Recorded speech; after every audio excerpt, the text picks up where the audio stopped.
मतलब प्रधानमंत्री की माँ की आप गाली दे रहे हैं तो आम जनता को क्या करेंगे आप जरा बताइए जरा। प्रधानमंत्री को आप गाली दे रहे हैं, आपके पास अगर सरकार आ जाएगी तो आम जनता का क्या हाल होगा। ऐसी महिला के प्रति ये अपमानजनक शब्द कहे गए हैं जिन्होंने एक ऐसे सूर्य पुत्र को जन्म दिया है जो पूरी तरह से पूरी दुनिया में एक प्रकाश पुंज की तरह पूरी दुनिया में छाया हुआ है। मैं आरजेडी और कांग्रेस को अभी से मैं यहाँ से आगाह करना चाहता हूँ कि उनका एक आपराधिक इतिहास रहा है। समाजवादी पार्टी हो, कांग्रेस हो, इनका संरक्षण और संवर्धन हमेशा जो अपराधियों के प्रति रहा है। और इस घटना की जितनी भी कड़ी से कड़ी निंदा की जाए। खुल के बोला हूं, मुसलमान था। हाँ?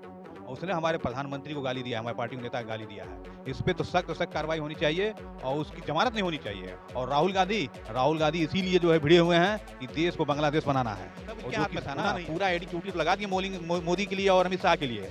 क्या उखाड़ लिए बताइए जरा, एक रुआ नहीं तोड़ पाए। 15 साल मुख्यमंत्री रहा, अगला अब प्रधानमंत्री है। करना किस पे है? जो संविधान लेके घूम रहे हैं राहुल गांधी, मैं दावे के साथ कह सकता हूं कि राहुल गांधी अगर एक जान पाए कि संविधान में कितने अध्याय हैं, कितने लेसन्स हैं, कितने आर्टिकल्स हैं, कितने ड्यूटीज हैं, कितने फंडामेंटल राइट्स हैं, तो मैं अभी राजनीति यहां से छोड़ दूंगा। बिल्कुल नहीं पढ़े, खाली संविधान की बुक लेके घूमते हैं जिसके अंदर एक भी पन्ने नहीं है। वो खुद सादे पन्ने हैं और संविधान के अंदर सादे पन्ने को लेकर घूमते हैं। देखिए, मोदी ने बहुत काम ऐसा किया जहाँ आप कभी निकाल सकते थे। मोदी डेवलपमेंट क्या हुआ, उन्होंने रोजगार में क्या गड़बड़ी किया, उन्होंने नई शिक्षा नीति में क्या गड़बड़ी की, इसमें अब निकालिए, लूपहोल्स निकालिए। इस पे गाली क्यों दे रहे हैं? इस पे लूपहोल निकालिए, जनता समझाइए, पॉजिटिव पॉलिटिक्स कीजिए। पॉजिटिव पॉलिटिक्स से ही देश का विकास होने वाला है। कभी भी नेगेटिव पॉलिटिक्स बहुत लंबा नहीं एग्जिस्ट करती है। यहाँ क्या शॉर्टकट्स हैं, हम किस शॉर्टकट को अपना के जो है एक राजनीतिक लाभ ले लें, जल्दी सत्ता पहुंच जाए। उनको प्रधानमंत्री बनने बहुत जल्दी है, राहुल गांधी प्रधानमंत्री बनने बहुत जल्दी है। हेमंत बिश्व शर्मा को आप कहते थे चक्की पिसिंग, आपके वॉशिंग मशीन में आए, साफ हो गए। अजीत पवार को देखिए, आप 70,000 करोड़ के घोटाले वाला बोल रहे थे, आपके पार्टी में आते हैं, आप डिप्टी सीएम बना देते हैं। तमाम ऐसी फहरिस्त है जिनके ऊपर आप आरोप लगाते हैं। आपके पार्टी में आ रहे हैं, मध्य प्रदेश में पीछे से चोरी करते थे, हरियाणा में पीछे से चोरी करते थे, महाराष्ट्र में पीछे से चोरी करते थे। आप लोग आगे से चोरी करने आ गए। एसआईआर लेकर बिहार में वो कह रहे हैं चोरी हमने पकड़ ली है। पूरा भारत बोल रहा है, बच्चा बोल रहा है, गली गली की राजनीति लगातार गर्म होती जा रही है। आपने देखा होगा कि किस तरह से आरजेडी और कांग्रेस यानी कि इंडिया गठबंधन वहां वोटर अधिकार यात्रा निकाल रहा है। और कल जो खबर आ रही है कि दरभंगा में एक आरजेडी और कांग्रेस की मंच से, जो कि वहां से दरभंगा में राहुल गांधी और मतलब कि तेजस्वी का वोटर अधिकार यात्रा आने वाला था, तो स्वागत के लिए जो मंच लगाया गया था आरजेडी और कांग्रेस का, उस मंच से नरेंद्र मोदी के मां की गालियां दी गई। यानी देश के प्रधानमंत्री नरेंद्र मोदी को गाली दी गई, भद्दी भद्दी गाली दी गई। मैं उसे सुना नहीं सकता हूं। उसे लेके पूरे भारत में आक्रोश है। भारतीय जनता पार्टी के कार्यकर्ता पूरी तरह से आक्रोशित हैं, आम जनता भी आक्रोशित है कि राजनीति हो लेकिन ऐसी ना हो कि गाली पर आ जाए। तो भारतीय जनता पार्टी के कार्यकर्ता भी लोग हैं, कुछ आम लोग भी हैं, उनसे बातचीत करेंगे कि ऐसी राजनीति को वो कैसे देखते हैं और इस राजनीति पर इनका क्या कहना है। औपचारिकता के लिए मेरा नाम है शशि भूषण तिवारी और आप इस समय द स्पीड न्यूज देख रहे हैं। तेज तरार नेता है भारतीय जनता पार्टी के आशुतोष सिंह जी, इनसे बातचीत करेंगे। मनीष कांत ओझा जी का चेहरा आपको पता ही है, मेरे डिबेट में अक्सर आते रहते हैं और ये होनहार चेहरा आप देख ही रहे हैं, ये भी गरजते रहते हैं। आम कार्यकर्ता है, मतलब कि ये आम आदमी है और ये नेता है, ये आम आदमी है।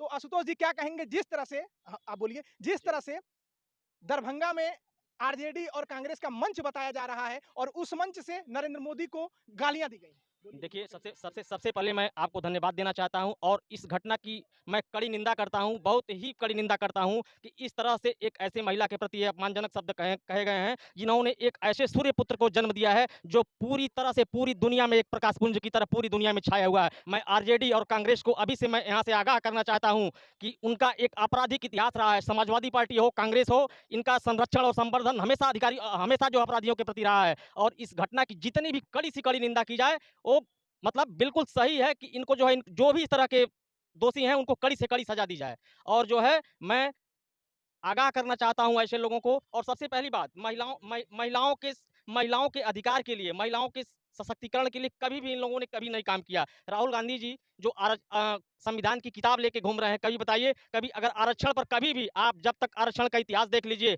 1953 में जब से काका कालेलकर समिति का गठन हुआ और तब से लेकर काका कालेलकर समिति की रिपोर्ट जब आती है 1955 में, उस समय पंडित जवाहरलाल नेहरू भारत के प्रधानमंत्री हुआ करते थे और उन्होंने उस पूरी रिपोर्ट को ठंडे बस्ते में डाल दिया। और मैं आपको इस इतिहास को आगे बढ़ा के मैं जानना चाहता हूं, जब मोरारजी देसाई 79 में भारत के प्रधानमंत्री बनते हैं, तब मंडल कमीशन का गठन किया जाता है। और मंडल कमीशन की रिपोर्ट कब आती है? 1980 में, जब भारत की प्रधानमंत्री श्रीमती इंदिरा गांधी हुआ करती थी और श्रीमती इंदिरा गांधी ने इस मंडल कमीशन की रिपोर्ट को ठंडे बस्ते में डाल दिया। उसके बाद उनके पुत्र आते हैं राजीव गांधी जी, उन्होंने भी मंडल कमीशन को ठंडे में बस्ते में डाल दिया। और राहुल गांधी जी कह रहे हैं हम बदल के रहेंगे। बिल्कुल आप लोग नहीं, वोटर बिल्कुल अधिकार नहीं। यात्रा से घबरा गए हैं, तिलमिला गए हैं। आपको बिहार में अपनी हार दिख रही है भारतीय जनता पार्टी को। उनका कहना है हमने भारतीय जनता पार्टी की चोरी पकड़ ली है। देखिए, वोटर अधिकार यात्रा जो है एक भ्रम भ्रम अधिकार यात्रा है।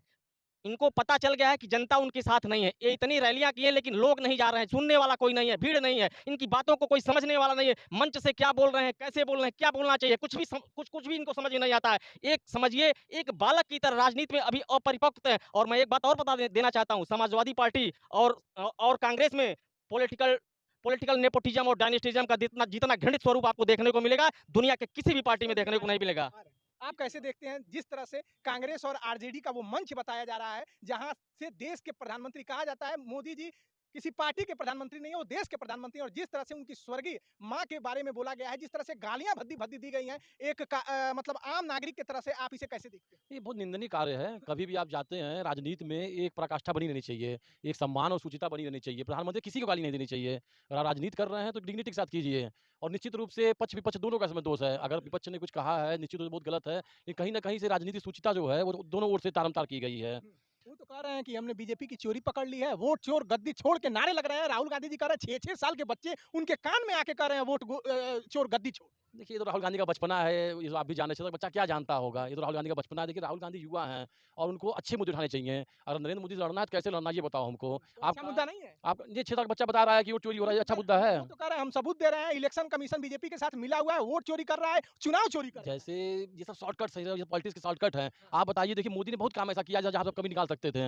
मोदी डेवलपमेंट क्या हुआ? उन्होंने रोजगार में क्या गड़बड़ी किया? उन्होंने नई शिक्षा नीति में क्या गड़बड़ी की? इसमें अब निकालिए, लूपहोल्स निकालिए। गाली वाली राजनीति ठीक नहीं। इस पे आप गाली क्यों दे रहे हैं? इस पे आप लूपहोल निकालिए, जनता समझाइए, पॉजिटिव पॉलिटिक्स कीजिए। पॉजिटिव पॉलिटिक्स से ही देश का विकास होने वाला है। कभी भी नेगेटिव पॉलिटिक्स बहुत लंबा नहीं एग्जिस्ट करती है। यहाँ क्या शॉर्टकट्स हैं? हम किस शॉर्टकट को अपना के जो है एक राजनीतिक लाभ ले लें, जल्दी सत्ता पहुँच जाए। उनको प्रधानमंत्री बनने की बहुत जल्दी है। किसको? राहुल गांधी प्रधानमंत्री बनने की बहुत जल्दी है। इस बार बन गए होते अगर 15 से 20 सीट कम आया होता। अरे चोरी बीजेपी नहीं की होती, ऐसा विपक्ष का कहना है। अरे सो काल हर बार बहाना बच्चा फेल होता क्या कहता है? आप जब फेल होइएगा होइए कोई गार्जियन से क्या कहता है? पापा पेपर कठिन आ गया था, पापा हमारी कॉपी पहले छीन ली गई थी, पापा हमको नींद आ गई थी, सर दर्द स्टार्ट हो गई। राहुल गांधी बहाने हैं, थोड़ा-सा उनको बहुत ज़्यादा लाइटली नहीं कर सकता उनको है। मनीष जी कैसे देखते हैं जिस तरह से दरभंगा में एक मंच से बताया जा रहा है वो कांग्रेस और आरजेडी का मंच था, और उस मंच से नरेंद्र मोदी की मां की मतलब देश के प्रधानमंत्री की मां को गालियां दी गई हैं, जो स्वर्गीय है उनकी मां, और देश के प्रधानमंत्री को गाली दी गई है, इसे आप कैसे देखते हैं? कांग्रेस पार्टी और राहुल गांधी से ऐसे ही आशा थी। हाँ, वो जिहादियों द्वारा ऑर्गेनाइज किया गया वो मंच था। और माँ बहनों का उनके यहाँ क्या इज्जत होता है ये सब पूरी दुनिया जानती है। कौन माँ है कौन बहन है पता नहीं चलता उनमें। हाँ, किन में? जिसने ये वक्तव्य दिया है कौन दिया? ये अल्पसंख्यक एक था वहाँ का मुसलमान, जिसको खुल के बोला हूँ मुसलमान था। हाँ, और उसने हमारे प्रधानमंत्री को गाली दिया, हमारे पार्टी के नेता को गाली दिया है। इस पे तो सख्त सख्त कार्रवाई होनी चाहिए और उसकी जमानत नहीं होनी चाहिए। और राहुल गांधी इसीलिए जो है भिड़े हुए हैं कि देश को बांग्लादेश बनाना है, और जो कि होना नहीं है भारत में। आप लोग वोट चोरी कर रहे हैं वो कह रहे हैं, 56 साल चुनाव चोरी कर रहे हैं। छप्पन पूरी पब्लिक ये जान ले ईवीएम से चोरी संभव है कि बैलेट पेपर से संभव है। 56 साल उनका 57 साल राज था, तो ये वही काम करते थे ना, वोट चोरी करके ही तो जीते हैं, 56 साल राज चलाए हैं। वो तो कह रहे हैं वोट चोर गद्दी छोड़। जितने चोरवे बिहार से आवाज जितने उठी है पूरी हिंदुस्तान में आ रही है। जितने चोरवे हैं सब यही कह रहे हैं। कई मुकदमा है नरेंद्र मोदी के ऊपर, कई मुकदमा है अमित शाह के ऊपर, जबरदस्ती लगाए तो थे। उनकी पवन सरकार पवन थी। पवन खेड़ा जी कह रहे हैं फिजूल उनके- की बातें हो रही हैं, ध्यान आप लोग भटका रहे हैं। 2 कौड़ी का प्रवक्ता पवन खेड़ा क्या बोलेगा? ये बताइए, ये पूरी सरकार उनकी सीबीआई ईडी सब इनके हाथ में था ना। पूरा एडी चूटी तो लगा दिए मोदी के लिए और अमित शाह के लिए। क्या उखाड़ लिए बताइए जरा? एक तो रुआ नहीं तोड़ पाए।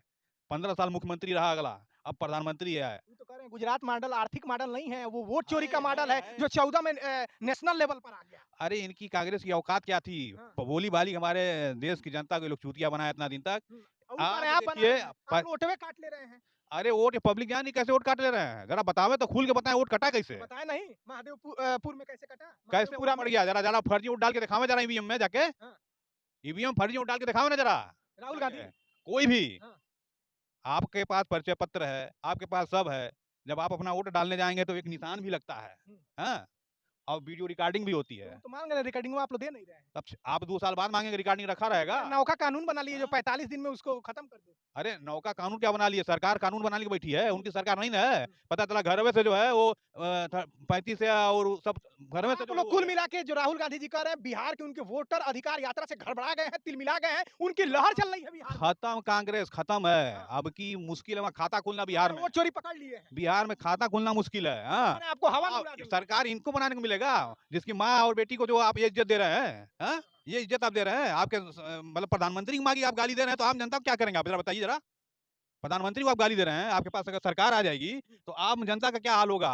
आम जनता भूली नहीं है इनकी सरकार को। आशुतोष जी क्या कहेंगे? कांग्रेस का कहना है हमने चोरी पकड़ लिया है। ये गुजरात मॉडल आर्थिक मॉडल नहीं है, गुजरात मॉडल वोट चोरी का मॉडल है। वो कह रहे हैं वोट चोर गद्दी छोड़, और वो कह रहे हैं कि ये बिहार से हवा उठी है और पूरे हिंदुस्तान में फैल गई है। 6 साल का बच्चा भी बोल रहा है वोट चोर गद्दी छोड़, मोदी जी को बोल रहे हैं। देखिए, गुजरात का मॉडल हमेशा ही विकास का मॉडल रहा है और हमेशा ही विकास का मॉडल रहेगा। और चूंकि राहुल गांधी जी का जो संविधान लेके घूमते हैं, लेकिन संवैधानिक संस्थाओं पे वो भरोसा नहीं करते हैं। जैसे ईडी के ऊपर भरोसा नहीं करेंगे, सीबीआई के ऊपर भरोसा नहीं करेंगे, इलेक्शन कमीशन के ऊपर भरोसा नहीं करेंगे, किसी भी कमीशन के ऊपर, किसी भी आयोग के ऊपर उनको भरोसा नहीं करना है। ईवीएम पर भरोसा नहीं करना है, वीवीपैट पे भरोसा नहीं करना है। भरोसा करना किस पे है? जो संविधान लेके घूम रहे हैं राहुल गांधी, मैं दावे के साथ कह सकता हूँ कि राहुल गांधी अगर एक ये जान पाए कि संविधान में कितने अध्याय हैं, कितने लेसन्स हैं, कितने आर्टिकल्स हैं, कितने ड्यूटीज हैं, कितने फंडामेंटल राइट्स हैं, तो मैं अभी राजनीति यहाँ से छोड़ सब दूंगा। पढ़ लिए हैं। बिल्कुल नहीं मंच पढ़े पे हैं। वो देखिए खाली किताब, हाँ। खाली संविधान की बुक लेके घूमते हैं जिसके अंदर एक भी पन्ने नहीं है। वो खुद सादे पन्ने हैं और संविधान के अंदर सादे पन्ने को लेके घूमते हैं, सिर्फ संविधान का नाम है ऊपर लिखा हुआ है। सुन लीजिए, थोड़ा सवाल सुन लीजिए, हम पत्रकार हैं भाई। उनका कहना है कि कैसे हम विश्वास करें।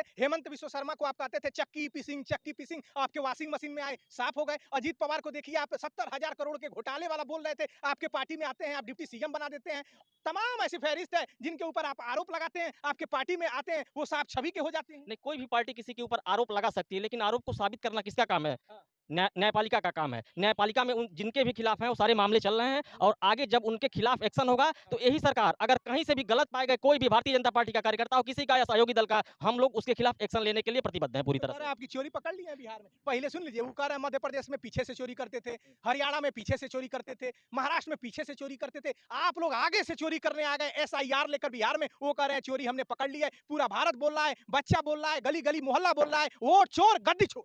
अच्छा ये बताइए, एसआईआर एक संवैधानिक प्रक्रिया है जो भारतीय संविधान के अनुच्छेद 324 से लेकर 329 के अंतर्गत ये जो है आता है और ये प्रक्रिया अपने आप चलती रहती है। वो कह रहे हैं प्रक्रिया पे गड़बड़ी नहीं है, आपके चुनाव आयोग की वो कह रहे हैं मंशा में गड़बड़ी है। 24 चुनाव हुआ, सुन लीजिए, उसी वोटर लिस्ट से प्रधानमंत्री चुने गए, उसी वोटर लिस्ट से आप अच्छी सीटें पाते हैं, उसी वोटर लिस्ट से सारी पार्टियां पक्ष विपक्ष चुनकर आती हैं। क्या गड़बड़ी हो गई जो चुनाव के 2 महीना पहले आप एसआईआर लेकर चले आए? नहीं, एसआईआर पहली बार नहीं हो रहा है देश में। 10 बार हुआ है, 2003 में बिहार में। 1957 से लेकर 2003 में बिहार में हुआ, 2002 में हुआ था, 2004 में हुआ, 71, 72 में हुआ, 76 में हुआ। उससे पहले कई बार ऐसा एक सामान्य प्रक्रिया है, चुनाव से पहले ये चलती रहती है। आप और अच्छा इस बोल रहे हैं, सवाल चूंकि तो ले लीजिए। चूक जी जी जी वो कह रहे हैं दलितों का वोट काट रहे हैं, गरीबों का वोट काट रहे हैं, पिछड़ों का वोट काट रहे हैं, अल्पसंख्यकों का वोट काट रहे हैं। जो गरीब है उसका वोटवा काट दे रहे हैं। अडानी अंबानी को विकसित करने का, मजबूत करने का आपका इरादा है। देखिए, दलितों और पिछड़ों के बारे में तो कांग्रेस, आरजेडी और समाजवादी पार्टी तो बिल्कुल मत बोलें, क्योंकि ये लोग दलित विरोधी हैं, पिछड़ा विरोधी हैं, महिला विरोधी हैं। इनको सिर्फ राजनीति करनी है, तुष्टीकरण की राजनीति करनी है। तुष्टीकरण की जो विचारधारा है उसको इनको आगे बढ़ाना है।